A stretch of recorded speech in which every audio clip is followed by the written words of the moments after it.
we'll start with Michael Stanford. If I'm saying it wrong, I apologize. So Michael first asked, what MP, masterpiece, or third-party figures are you most excited about and are wanting to pick up? So Wendell, tackle that one. Okay, I have a few here. One of them is Make Toys Guardia. But I basically want it in a box set. I don't want to run around and buy all these individual characters. It'll come. I know. Just be patient. That's all I have to do. And it'll be cheaper, I got a feeling. Yeah, I guess so. When you bought the was it the Hercules or the Giant, whatever it was, the box set? Giant, and their Computron, basically. Yeah, when you bought it like that, you actually I think you saved $70. Yeah, in that saved process. A whole figure, basically. Yeah, so that's just it. So usually it pays to wait for the box sets. I mean, not to say don't give the money to the companies right away. So, but it pays to wait. And so basically, there's that from Make Toys, and then also from their new line, they're showing off their Gundog, and Gundog is basically their Hound, their Masterpiece Hound. I would prefer it to be in the lighter green, the animated one, so kind of similar to how they had the Generations Hound, basically. Yeah, the Classics toy. Yeah, more or less. So, yeah, I think it was Generations. It was. Generations. It was under Universe 2.0. Yeah, I remember exactly. So those are the two from Make Toys. I'm really, really looking forward to.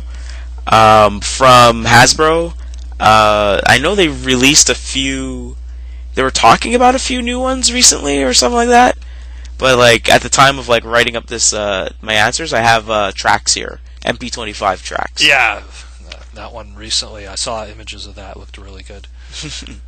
And then also I have Transform and Roll Out TR01, which is their generation. No, sorry, they're MP version of Jazz, or AKA Hova. Yeah. I like the name too. Yeah, and that thing looks super cool, and I hope it comes out. I can't wait. I really want Hasbro with Takara to come out with their MP Jazz, but it seems like they're still working on getting Porsche and Volkswagen Group to give them the license to do it, instead of just doing it on their own and not making it look like a real Porsche. But this one definitely looks like the next best thing. And then there's Mastermind Creations Sphinx, which is their take on Mirage, G1 Mirage. That one looks amazing. Yeah. So everyone's posting up the pictures of that, and everyone's going crazy over that. So those are my choices so far.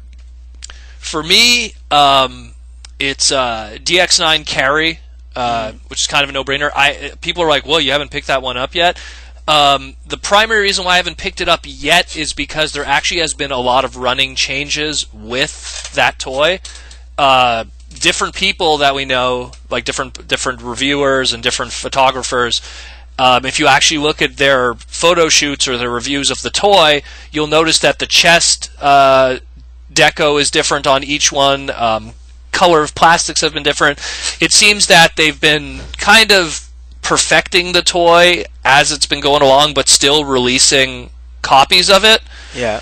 And so far, it looks like the final version is on its way, and it's exactly how I would want it, which is matching the Ox design, the chest decal and the way it's supposed to look. And yeah, so when that final version is out, I'm going to jump on it. They're also going to do an evil version, which again I will also jump on that when the time comes. I forget what the name of it is. I think it's Tyrant or something. I'm going to get that one.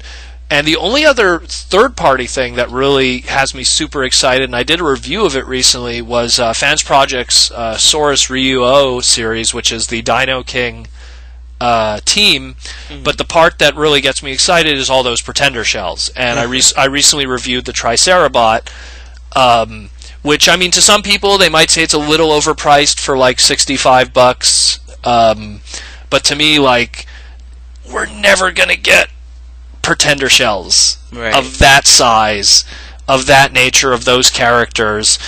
like, I can't see Hasbro justifying it. Like, Hasbro already, when they had the Power Core Combiner Dino team, and they didn't do a Dino King repaint from it, because they more or less knew themselves that it's too niche to do it for the American market. And even in the Japanese market, when they kind of were trying to homage Dino King, they too didn't even paint it in the Dino King colors. So, I mean, maybe I'll be wrong. Maybe they will pull out something, but I think Pretender shells, if they ever did happen, there's so many things that are going to be ahead of it beforehand.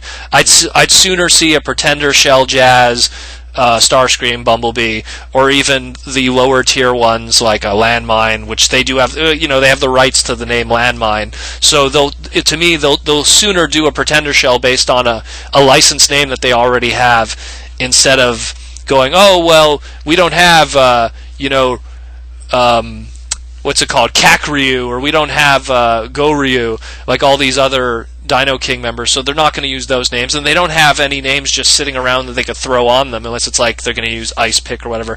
But that being said, they'll do them on Structor colors. They'll do them, end of the day, it's something I don't see Hasbro ever doing. Right. I really don't.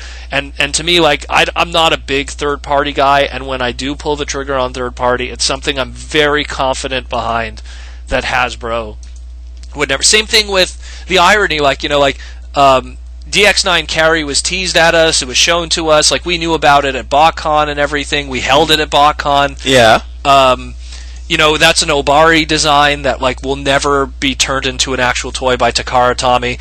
And then they released the recently revealed Hot Rod Masterpiece. Right. And, I mean, it shows right away where Hasbro and Takara's stance is with that design, with that character, and it's not the Obari design. So again, that's another reason why I'm so excited about that third-party toy of Rodimus, because it's a design that I love that'll never happen otherwise.